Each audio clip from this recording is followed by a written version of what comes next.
Hello everybody and welcome. In this video I'm going to show you how to pair your headphones STEELSERIES Arctis 3 with your Android device.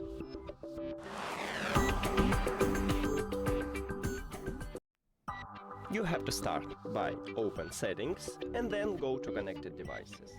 Now click pair new device, and after that at the bottom of your right ear cup we have power button with the Bluetooth icon. You need to press and hold it until the LED light starts blinking rapidly.